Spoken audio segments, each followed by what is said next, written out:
This is a beginner's guide to creating legendary weapons in Guild Wars 2, and today we will be looking at the Kudzu. The Kudzu is a really nice looking longbow that surrounds the user's arms in pink leaves and sparkles. It also causes flowers and leaves to blossom from your target upon critical hits, and it leaves behind a trail of grass and flowers. To craft the Kudzu, you will need the following 4 components: the leaf of Kudzu, which is the precursor, the gift of Kudzu, the gift of fortune, and the gift of mastery. Each of these components, except for the precursor, are made up of components of their own, and the order in which you collect them is up to you. However, I do have a recommended order of doing things, which I will share later on in this video. So let's take a look at how you can collect all of the items required to create the 4 main parts of this legendary. The leaf of Kudzu. The leaf of Kudzu can be bought on the trading post, which at the time of this video is going for roughly 250 gold. It can also be earned through a series of collections that you access via the achievement panel if you are interested in doing it that way.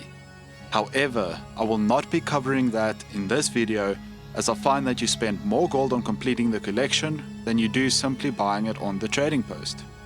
To check whether doing the collection will be cheaper than buying it on the trading post, you can visit gw2efficiency.com. Lastly, just like any of the first generation precursors in Guild Wars 2, this precursor can actually be dropped from enemies in the game. So make sure that you have completed the Advanced Logistics Mastery and that you tick all of the auto loot functions in the options menu. If you do decide to buy it on the trading post and you have the patience to wait, then I recommend putting in a buy order, as you will save some gold for the rest of this legendary. Doing this can sometimes take a couple of days, so if you don't have the patience to wait or you urgently want your legendary, then you can go ahead and buy it at the selling price.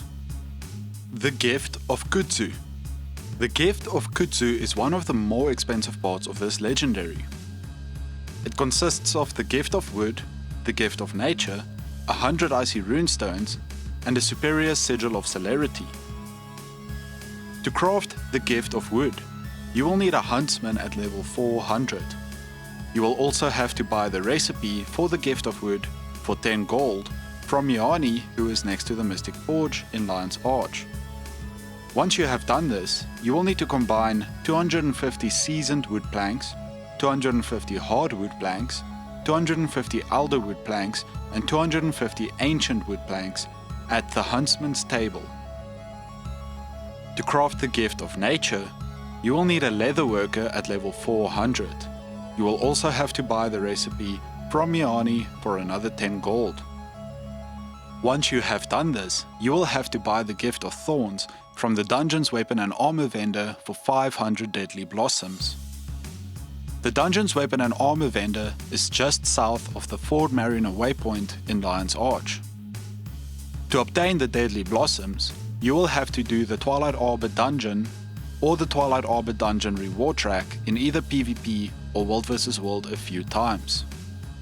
Combine the gift of thorns with 250 omnom berries, 250 ancient wood planks, and 250 hardened leather squares at the leatherworking table to create the gift of nature.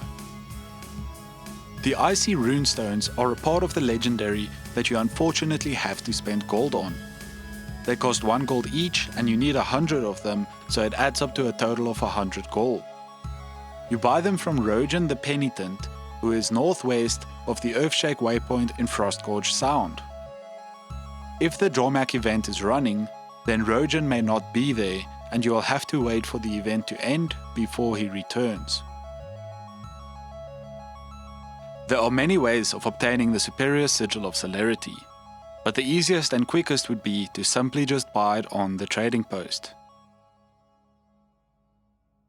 Once you have obtained the gift of wood, the gift of nature, the 100 icy runestones, and the superior sigil of celerity, you can combine them in the Mystic Forge to create the gift of Kudzu.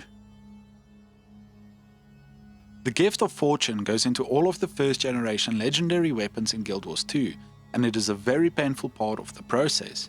It consists of 77 mystic clovers 250 globs of ectoplasm, a gift of might, and a gift of magic. To create the 77 mystic clovers needed for the gift of fortune, you will need to place the following items into the mystic forge: 10 obsidian shards, 10 mystic coins, 10 globs of ectoplasm, and 10 mystic crystals. This recipe outputs a number of 10 mystic clovers, so when you get to 70 and you only need 7 more, replace the mystic crystals with philosopher's stones.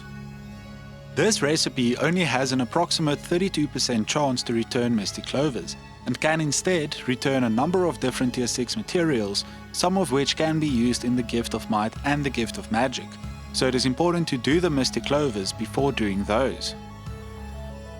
The mystic clovers can also be obtained in a number of other ways, such as the World vs World and PvP reward tracks, so if you do not want to create them using this recipe, then check the wiki for the other methods of obtaining them.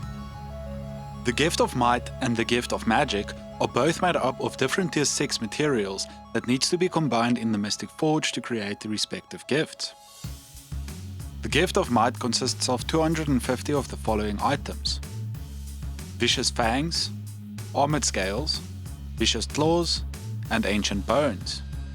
The gift of magic consists of 250 of the following items: vials of powerful blood, powerful venom sacs, elaborate totems, and piles of crystalline dust. Once you have obtained the 77 mystic clovers, 250 globs of ectoplasm, the gift of might, and the gift of magic, you can combine them in the mystic forge to create the gift of fortune. The gift of mastery also goes into all of the first generation legendary weapons in Guild Wars 2, and it is a rather cheap part of the process. However, it can be extremely time consuming, as you have to finish the entire map of Tyria to receive the gift of exploration. This does not include the Maguma jungle from the Heart or Thorns expansion, or the Crystal Desert from the Path of Fire expansion. To create the gift of mastery, you need to combine the gift of exploration with the Bloodstone shard, a gift of battle, and 250 obsidian shards in the mystic forge.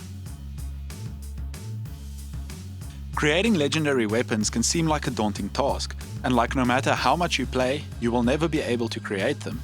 But here is a list of my favorite farming locations to speed up the process. The Silver Wastes. The Silver Wastes is still a great place to farm for gold and materials, as there are always commanders on this map, and you can run it multiple times a day without worrying about event timers. When you do the Silver Wastes, you will also receive a lot of obsidian shards during the chest farm after killing the Vine Wrath. Tangled Depths and AURIC Basin. The Tangled Depths and AURIC Basin map metas are a great place to farm for resources, and they always happen directly after one another. Each of these will also reward you with the option to choose an amalgamated gemstone as your reward once per day, which you can sell on the trading post for a bit of extra gold.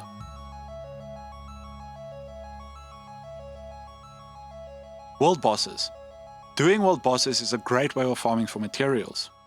You can do each boss once per day per account, and they always drop a bonus chest that contains a rare or exotic piece of equipment that you can salvage for extra globs of ectoplasm. The chest dropped by the boss itself also has a higher chance of containing a precursor weapon than any other chest in the game.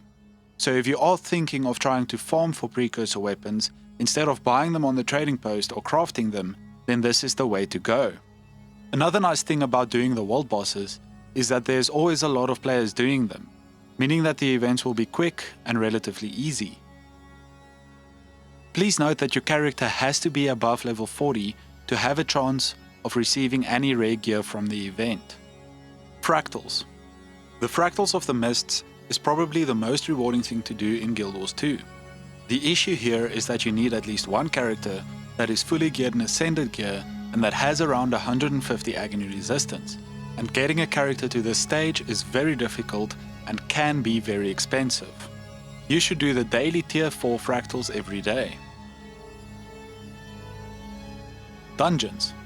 Dungeons are not nearly as rewarding as they used to be, but some of them are really quick and easy to do, and the amount of gold gained for the amount of time that you spent in them is totally worth it. Lastly, you should remember to do the dailies every day, as you will receive an additional 2 gold per day for doing the dailies.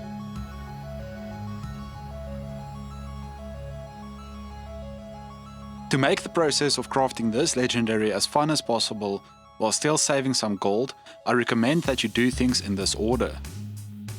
The first 3 things that you should focus your attention on is the Gift of Exploration, the Gift of Battle, and the Gift of Thorns. You can do them in any order you like, but I recommend first doing the Gift of Exploration while doing the daily PvP and World vs World achievements. This will reward you with potions that will further the progress of your reward tracks in both PvP and World vs World. So make sure that you have the Gift of Battle reward track selected in World vs World and the Twilight Arbor reward track selected in PvP. If you do things in this way, then you should finish the Gift of Battle and the Gift of Thorns before finishing the Gift of Exploration. The reason I like to focus on these 3 things first is because you will end up receiving a lot of materials that you will need later on in the Legendary, such as Mystic Clovers, Obsidian Shards, Tier 6 materials, and globs of ectoplasm from salvaging rare and exotic gear. When you are doing the Gift of Exploration, you should make sure that you have gathering tools equipped and that you gather every single resource node that you run past. The next thing you should focus your attention on is the Gift of Fortune, starting with the Mystic Clovers, as the recipe may also return some of the other Tier 6 materials needed for the rest of the Legendary. After doing the Gift of Fortune, you should finish the Gift of Mastery. Next, do the Gift of Kudzu. Lastly, we have the Precursor. I like to put in a buy order for precursors when I start the process of creating new legendary weapons. However, I know that there's a lot of people that like to do it at the end, so when you want to get the precursor is up to you.